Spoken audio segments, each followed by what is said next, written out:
Hey everyone. Hey, it's Gayon here. Ooh, let me fix the camera. Hi, welcome to my daily health tip for today. Woo, welcome everyone.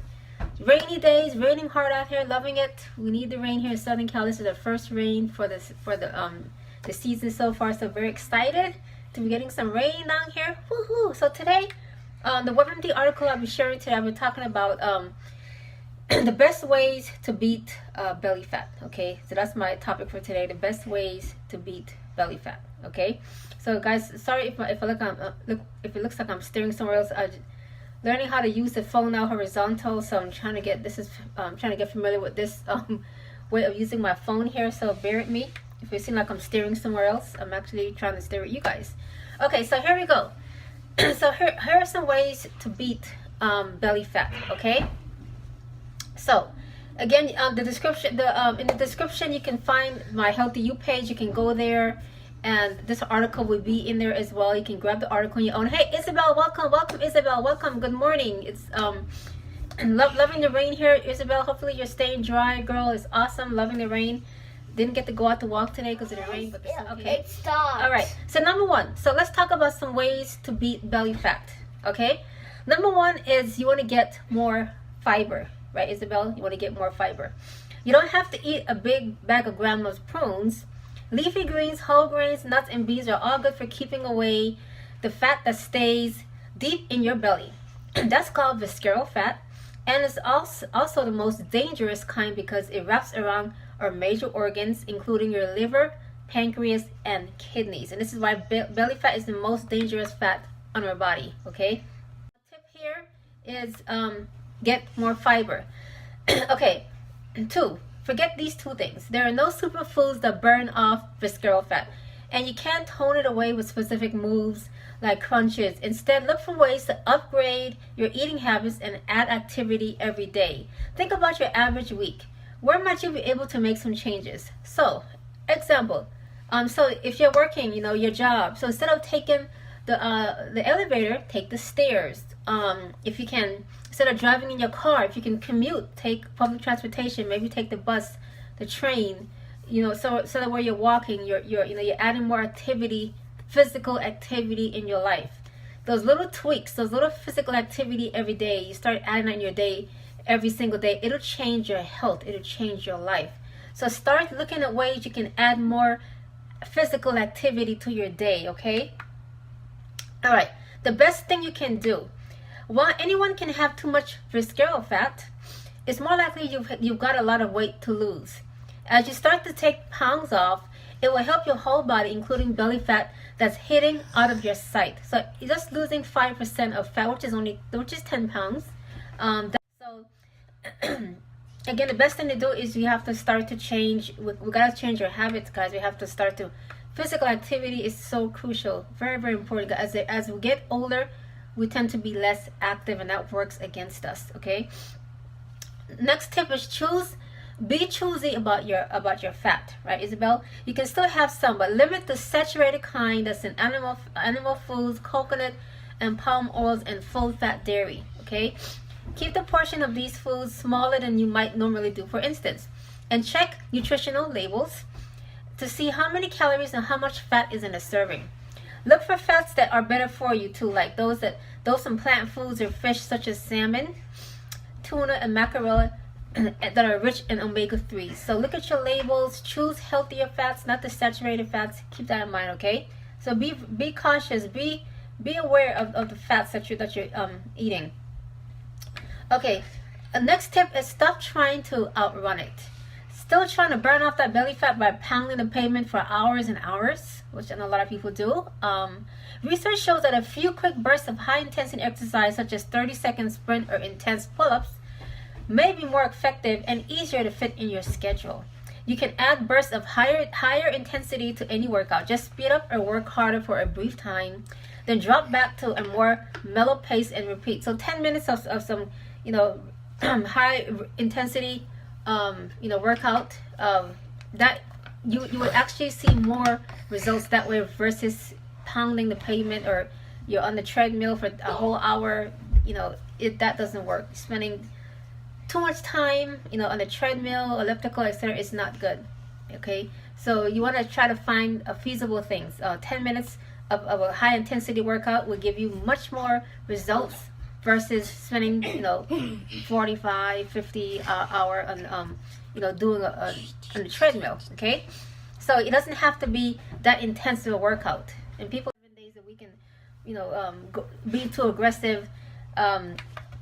You may get frustrated if you're finding out that it's exhausting, first of all, and if you don't see any results, it's going to get frustrating. So try something that's feasible. Like I said, at least 10 minutes to 30 minutes a day is ideally, that should help you meet your goals of getting some form of physical activity in your day.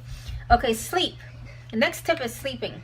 When it comes to weight gain, shut-eye is a bit like porridge. Too little, less than 5 hours may mean more belly fat. Too much, more than 8 hours, can do that too. Just right seems to be around 6 to 8 hours. If you don't sleep that much right now, or if you tend to toss and turn, try to get a little earlier, relax before bedtime, keep your bedroom cool, and try not to text and email right before you turn in. So get off the computer, clear your brain, clear your mind before you shut those lights off and wind down, okay? And at least 6 to 8 hours is what's recommended. Forget a quick fix. Sorry, but cosmetic surgery isn't the solution here. Liposuction doesn't reach inside the abdominal wall, so it cannot get rid of visceral belly fat. Likewise, crash diets aren't the solution either. Okay, you are too likely to get off them. The slower, steadier option, lifestyle changes that you can commit for a long time, really is the best bet, and that's what I always talk about. And that's the answer right there. Lifestyle change that consists of a long-term commitment. That's why on my journey right now to lose 15 pounds, my goal is to lose a half a pound a week. That's ideal. That's realistic for me, and I'm doing it slowly because it's about lifestyle change, and I want something that's gonna be permanent, not temporary. So a half a pound is enough, because you got to keep in mind is to lose 1 pound of fat, you have to burn 3,500 calories. Okay, divide 3,500 by 7. That's 500 calories a day you're burning. That's a lot of calories to burning working out for 7 days a week, 7 days out of the week to lose 1 pound. So I'm like I said, I'm cutting that in half. So my goal is to lose a half a pound a week. So keep that in mind, Isabel. You got to burn 3,500 calories to lose 1 pound of fat. Okay, next is keep calm. Are you stressed out? That can make you eat more fat and sugar and unleash the stress hormone cortisol, which can boost belly fat. Stress can also make you sleep less, exercise less, drink more alcohol, which can add belly fat too. It's a great reason to take up meditation, work out, listen to music you love, or find other healthy ways to unwind and relax. And spend 5 minutes on a mindful practice is important. Spend 5 minutes a day at least on yourself, just you by yourself, meditating, just thinking, clearing your mind to get your day started. So that we got to spend at least that much time in our minds to clear our minds, to get focused, to look at the positives in our lives. Start your day out right. So learning how to relieve stress, very essential, because stress leads to belly fat, leads to unhealthy activities, unhealthy habits. Okay. Next is rethink your drink. Whether it's latte, regular soda, a mug of beer, a glass of wine, it's got calories. And when you're trying to unwind the number on the scale, water or smaller glass of your favorite beverage might be a better choice. If you drink alcohol, remember, it just might throw you off your willpower and out the window when you order your meal. So if you're drinking regularly, yes, you tend to eat more because alcohol does that to you. So rethink your drink. Start trying to get out of alcohol, guys. If you're drinking too much alcohol, that's definitely going to work against you. And that's going to lead to belly fat, okay? All right, don't smoke. As you need other reason to quit, smoking makes you feel more likely to store fat in your belly rather than your hips and thighs, and it's bad. Oh, and it also causes diabetes and cancer and heart disease and lung disease, and you get the idea, right? Belly fat leads to all that stuff, okay? If you tried before, try again. Tell your doctor so you can get pointers on what might help you. So if you do smoke, it's time for you to start looking at ways to quit.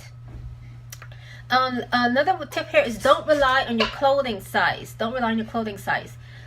One company size 14 might be another size 12, which all our bodies are different. We carry weight differently. A better method is to measure your waist. If you're a woman, you want to make sure your number is 35 inches or less. Your waist should be 35 or less. Men, up to 40 inches. The reason, you may lower your chance of having a heart attack and stroke and possibly certain type of cancer. A tape measure can check on visceral fat, but along with the scale, it can help you track your weight loss. So, of course, if you're starting your weight loss, what do you need to do? You need to measure yourself, measure your waist, measure your, your hips, thighs, those things. You should be measuring that first. Log it in your MyFitnessPal, so you have an idea. This is where I started, and as you make progress, you can see how you're doing. So don't rely on the clothes size. Measure yourself regularly, maybe once a week, and also weigh yourself once a week as well. That's my recommendation. Okay, so the last one here is lifting weights. Think about hitting the gym instead of the trail. In one study, healthy middle-aged men who did 20 minutes of daily weight training gained less abdominal fat than men who spent the same time doing aerobic exercises, such as biking. Strength training is also good for women, and it won't make you bulky. You still need to do some cardio, but make sure strength training is in the mix. Strength training is ideal, very important to your weight loss. In addition to cardio, yes, you need cardio. I get that. That's why I do 30 minutes a day walking. But you also need to strengthen your muscles. That's going to help get visceral fat. Lifting weights, doing some push-ups. That's going to help with your belly fat also. So you still need to do at least twice a week of some form of strength training, lifting weights, abs, working, doing some squats, some push-ups, etc. Okay, and that's it. So I think what they shared here was like eight tips right here. That's what I'm counting here. 8 tips to help you in alleviating, get rid of some belly fat. So I hope that helps, Isabel. I hope you learned something today. Hope you took some notes. Like I said, the article is in my Healthy You page. You can go grab it there yourself, review it yourself. Write those tips in your phones, and next time things you can